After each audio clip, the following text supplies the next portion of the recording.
नमः शिवाय गुरवे सच्चिदानन्दमूर्तये निष्प्रपञ्चाय शान्ताय निरालम्बाय तेजसे। हरिओम प्रभु जी, आज के इस अध्यात्म परिषद में आप सबका स्वागत है। आज का प्रश्न भावनगर से ज्योति नागरेचा जी का है। ये प्रश्न वास्तव में हम सब का है। कई लोगों ने कई तरह से अलग अलग तरीके से कई बार ये प्रश्न कई महात्माओं को पूछा गया है। हम सब यही चाहते हैं जो इन्होंने पूछा है। क्या पूछा है कि कलयुग में ईश्वर प्राप्ति का सीधा सादा सरल मार्ग क्या है, क्योंकि हमें सीधा सीधा पहुंचना है, टेढ़ा टेढ़ा होकर नहीं जाना है, ज़्यादा प्रक्रिया नहीं होनी चाहिए। जब मैं संन्यास लेकर आया उस समय मेरे यहाँ एक आध्यात्मिक मित्र है बाबू भाई करके, उन्होंने मुझे पूछा था कि महाराज जी आपने तो बहुत शास्त्र पढ़े, आप अब सन्यासी भी हो गए, अब आप हमें एक वाक्य में बता दो कि ईश्वर प्राप्ति का मार्ग क्या है। अब मैंने कहा कि ज़्यादातर तो मैं ऐसे प्रश्नों का उत्तर तुरंत नहीं देता, इसलिए क्योंकि ये एक उफान होता है पूछने का। पूछ लिया फिर उसको याद भी नहीं रहता कि मैंने क्या पूछा है। तो मैंने कहा कि ये सोचकर मैं बताऊंगा 1-2 दिन में। मैंने सोचा वो तो भूल ही जाएंगे, क्योंकि इतनी तत्परता तो होती नहीं किसी में, पूछने के खातिर पूछ लेते हैं। तो 2-4 दिन गए, मैंने कोई जवाब नहीं दिया। तो उसका फ़ोन आ गया कि महाराज जी आपने बताया नहीं, कि एक वाक्य में बता दो कि हमें क्या करना चाहिए। मैंने कहा ठीक है चलो, अब इसकी जिज्ञासा है। तो मैंने कहा कि देखो भाई, जो नहीं करना है वो न करें, बस इतना ही करो। जो हमें नहीं करना चाहिए वो हम न करें, बस इतना ही करो। यही शास्त्र का सार है। माने कि वासनाओं को निर्मित न करो, उसको पुष्ट मत करो। जो भी हमारे शास्त्र में जिस चीज़ से हमें तकलीफ होती है, हमें अच्छा नहीं लगता, हमें दुख होता है, ऐसा व्यवहार हम किसी और के साथ न करें। बस इतना तो करो तो अंतःकरण शुद्ध होगा और आपको आगे क्या करना है वो दिखेगा। तो इसी तरह का ये प्रश्न भी है कि कलयुग में ईश्वर प्राप्ति का सीधा सादा सरल उपाय क्या है। तो मैं आपको एक वाक्य में भी ये जवाब दे सकता हूँ। और कलयुग की बात नहीं है, हर एक युग में, कोई भी युग हो, कोई भी व्यक्ति कैसा भी हो, कहीं का भी हो, भारत का हो चाहे इंग्लैंड का हो चाहे अफ्रीका का हो, दिन में हो चाहे रात में हो, पुरुष हो चाहे स्त्री हो, जवान हो चाहे वृद्ध हो, चाहे बालक हो बच्चा हो, कोई भी हो, सीधा सादा सरल उपाय एकमात्र है कि आप स्वयं सीधे सादे सरल हो जाओ। बस आप ईश्वर प्राप्त नहीं कर लोगे, आप स्वयं ईश्वर हो जाओगे। सीधे हो जाओ। हमारे अंदर का जो टेढ़ापन है वह निकाल दो।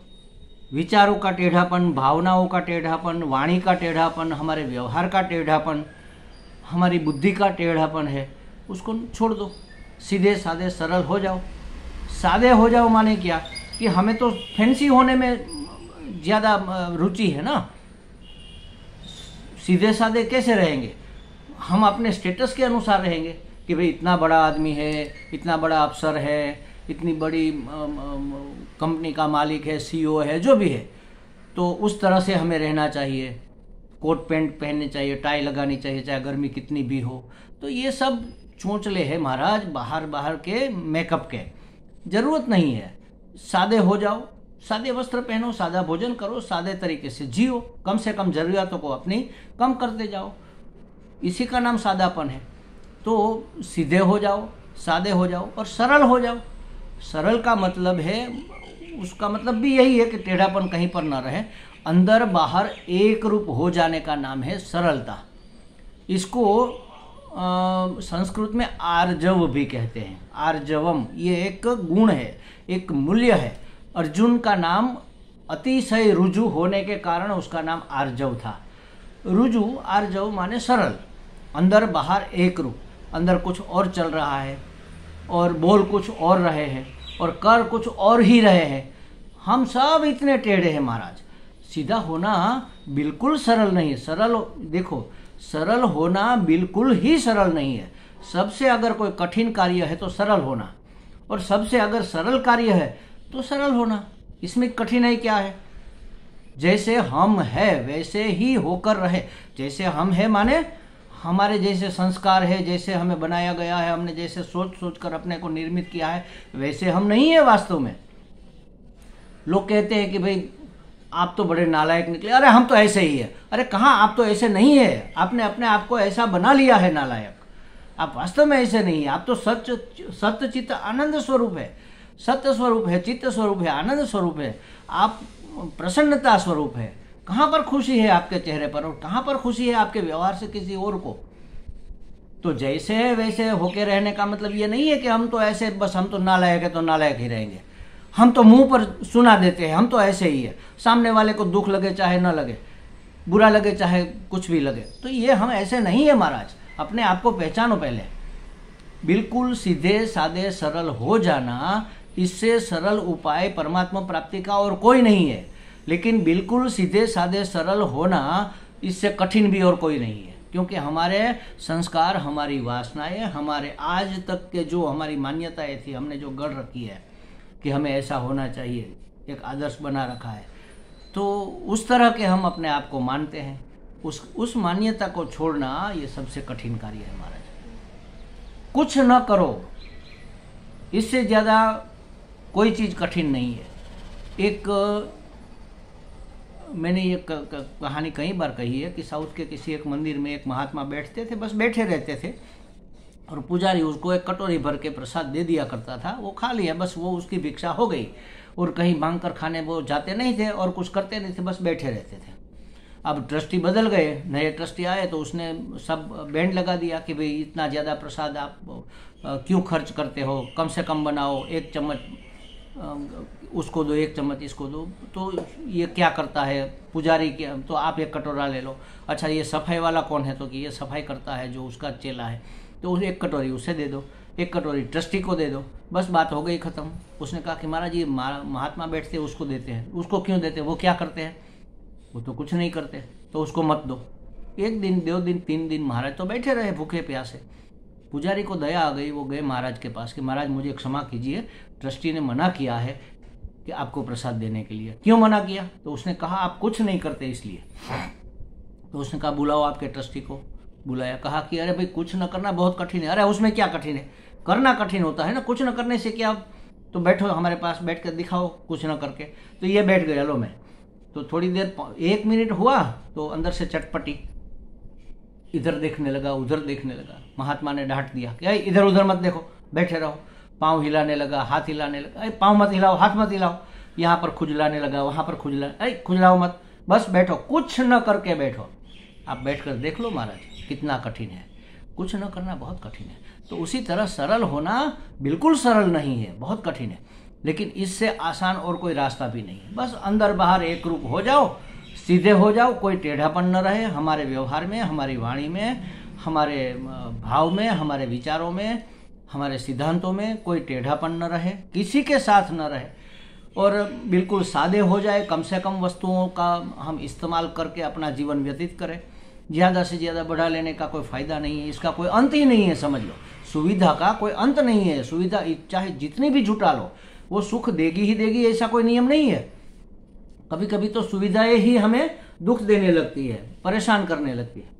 तो कम से कम सुविधा से अपना जीवन व्यतीत हो, ये सादापन है। और सरल, अंदर बाहर से एक रूप हो जाना, ये सरलता है। हमारे वेदांत के, अध्यात्म के जो प्रयोग है, प्रक्रियाएं हैं, उसमें भी 2 बातें कही है। देख लो कि ये बात आपको ठीक नहीं लग रही है तो इसका ऑप्शन ये है। जैसे समझो कि आप पद्मासन लगाकर आसन सिद्धि करो, ऐसे सीधे हो जाओ, आंख बंद करो, हाथ अपनी दोनों भीड़ कर गोद में रख लो और पद्मासन लगा कर बैठो। तो महाराज नहीं बैठ सकते, पद्मासन में तो पाँव दुखते हैं। कोई बात नहीं, आप पालथी लगा कर बैठो, उसको कहते सुखासन। आप सुखासन में बैठो। तो पद्मासन या स्वस्तिकासन या जो भी कड़ा आसन है, अटपटा आसन है, वो आप नहीं कर सकते तो ऑप्शन है उसका। आप एक जगह स्थिरता से बैठ सको, यह उद्देश्य है। चाहे किसी आसन में, आपको जिस आसन में सुविधा हो, सुखरूप हो, उस आसन में बैठो।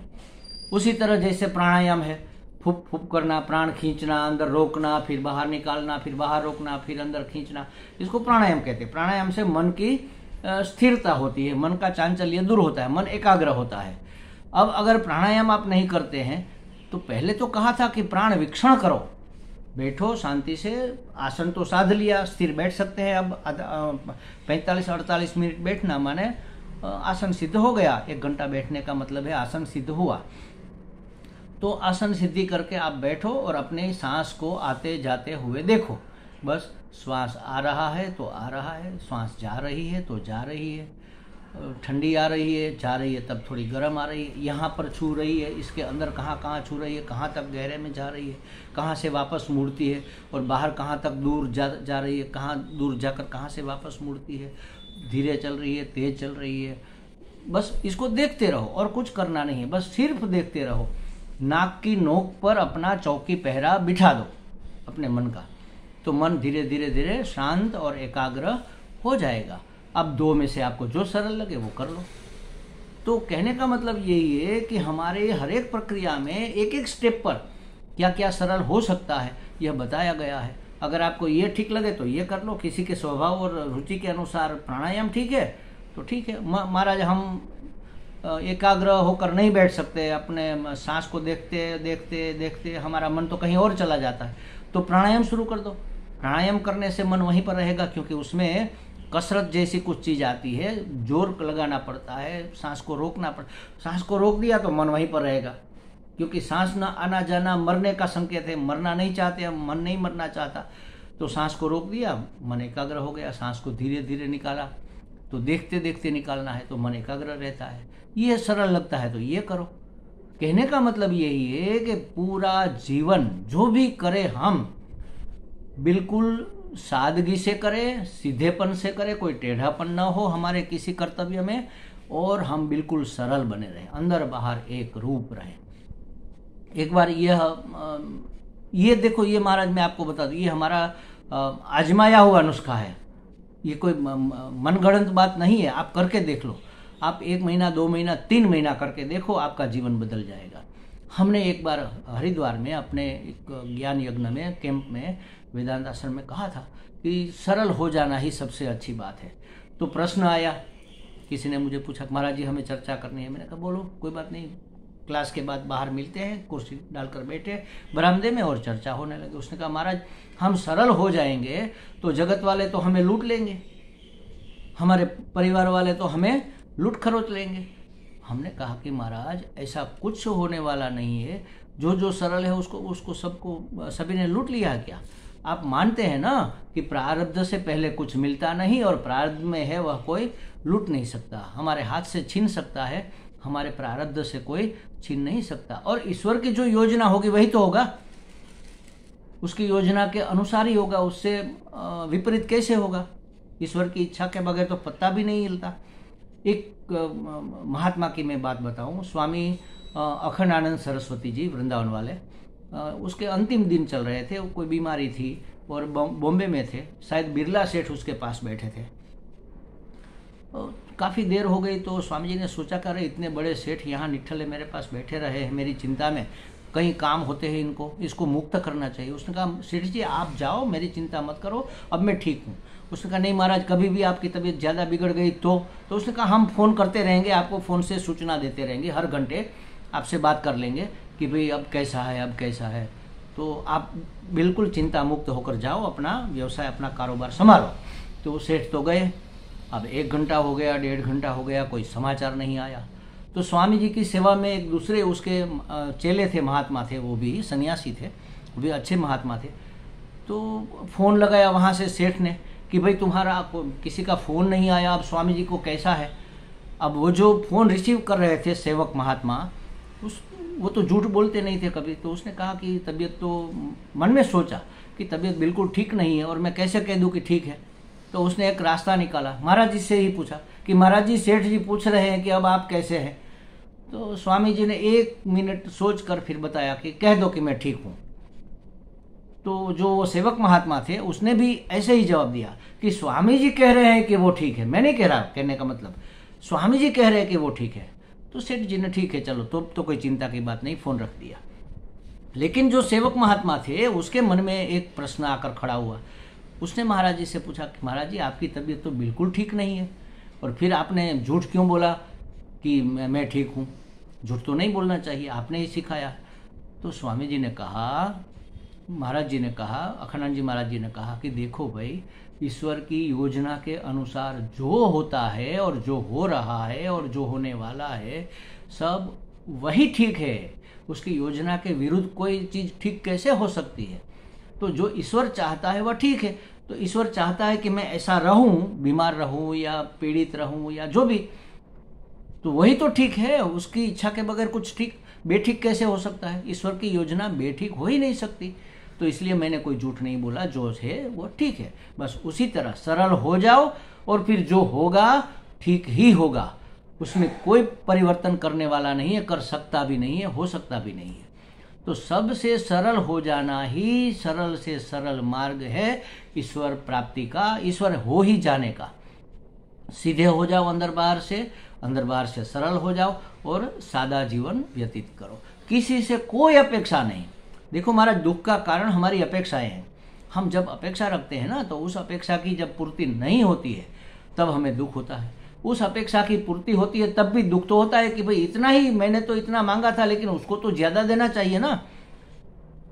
हम किसी से कहे कि बोलो महाराज क्या चाहिए आपको, तो ये दे दूं क्या आपको, ये दे दूं क्या, ये दे दूं क्या? हम कहें चलो ठीक है, चलो 1-2 दे दो। वो 1-2 देकर चला जाए। मन में रहता है कि अरे हमने 1-2 मांगे थे लेकिन उसको तो 4-5 दे देने चाहिए थे ना। तो भी हमें कभी अपेक्षा पूरी होते हुए भी संतोष नहीं होता, दुख होता है। तो अपेक्षा ही किसी से मत रखो, किसी व्यक्ति से, किसी वस्तु से, किसी पदार्थ से कोई अपेक्षा नहीं। कोई कामना और संकल्प पूर्वक कोई काम नहीं करना। जो हो रहा है वो होने देना है और जो ईश्वर की योजना के अनुसार हमारी गोद में आकर गिरे वही काम हमें करने हैं, सामने से आ जाए। देखो, एक होती है नेचुरल डिजायर और एक होती है कल्टीवेट डिजायर। नेचुरल डिजायर तो पूरी करनी पड़ेगी। समय होगा, भूख लगेगी तो खाना पड़ेगा, नींद आएगी तो सोना पड़ेगा, थकान होगी तो थोड़ा आराम भी करना पड़ेगा। ये नेचुरल डिजायर है, नेचुरल इच्छा है, कुदरती इच्छा ये होती है। हाजत होती है, बाथरूम लगती है, संडास लगती है, छींक आती है, तो ये सब जम्हाई आती है, तो ये सब तो नेचुरल है। एक होती है कल्टीवेट डिजायर, जो हमने निर्मित की है। जैसे भूख लगी तो खाना चाहिए, ये इच्छा हुई खाने की, तो ये तो नेचुरल है। लेकिन हमें तो पिज्ज़ा खाना है, तो ये पिज्ज़ा खाने की बात जो है वो हमारी कल्टीवेट डिजायर है। ये पूरी होगी भी, शायद नहीं भी होगी। हमारे जैसा प्रारब्ध में लिखा है वैसा होगा। तो भगवान ने कहा कि मैं आपका पेट भरूंगा, ये मेरा वादा है, लेकिन पिज्ज़ा खिलाऊंगा ये कभी मैंने वादा नहीं किया महाराज। तो ये हमारी जो कल्टीवेट डिजायर है ना, वही हमें दुखी करती है। इसलिए हमने कहा कि बिल्कुल सादे हो जाओ, जो भी मिले मस्त, जो भी न मिले उसमें भी मस्त। क्योंकि जो नहीं मिला उससे शायद हमारा मिलता तो बुरा होने वाला था, इसलिए ईश्वर ने हमें नहीं दिया। हम तो ईश्वर के लाडले बेटे हैं, हम तो ईश्वर की लाडली बेटियां हैं। हमें क्यों ईश्वर परेशान करेगा? जो सबसे अच्छा है हमारे लिए वही तो हमें देगा, और हमारे कर्मों का फल भी अच्छे तरीके से देगा। मतलब ज़्यादा से ज़्यादा हमें कम से कम हमें परेशानी हो और ज़्यादा से ज़्यादा सुविधा हो, इस तरह से हमारे कर्मों का फल हमें परमात्मा देता है। तो किस बात का डर है भाई? अगर परमात्मा को प्राप्ति करनी है तो जगत की परिस्थिति का डर रखने की जरूरत ही क्या है? बस सीधे साधे सरल हो जाओ, ईश्वर प्राप्ति हो जाएगी। कोई टेढ़ापन नहीं, कोई दुर्विचार नहीं, कोई आसुरी संपत्ति, काम, क्रोध, लोभ, मोह, मद, मात्सर्य, ये क्या है? यह अपने असरलपने का नतीजा है। काम ना करना ये सरलता नहीं है, नेचुरल डिजायर नहीं है। तो अगर वह पूरी नहीं होती है तो क्रोध होता है। तो ये तो हमारी इच्छा पूरी नहीं हुई, इसके बदले में हमने क्रोध किया। पूरी होती है ठीक है, नहीं होती है ठीक है, इच्छा करने की जरूरत क्या है? बिन मांगे जब मिलता है तो मांग कर भिखारी क्यों बने भाई? भगवान ने हमें इतना कुछ तो दिया है, कहाँ हमने मांगा और क्या हमारी लायकात है? देख लो, हमारे अधिकारित्व के उपरांत हमारी लायकात से भी ज्यादा हजार हजार हजार गुना ईश्वर ने हमें दिया है। अब तो विश्वास करो उसके ऊपर, बिल्कुल सीधे हो जाओ, सादे हो जाओ, सरल हो जाओ। ईश्वर प्राप्ति का यही सबसे उत्तम उपाय है मेरे हिसाब से। ये मेरा आजमाया हुआ नुस्खा है। जितने जितने आप सीधे सादे सरल होते जाओगे उतने उतने आप ईश्वर के नजदीक पहुंचते जाओगे। करके देख लो एक बार, 3 महीने कम से कम करके देख लो। 90 दिन में आपको बिल्कुल अपना जीवन परिवर्तित हुआ हुआ सा महसूस होने लगेगा। हमें लगता है ज्योति जी को कुछ स्पष्टता हो गई होगी। हरि ओम।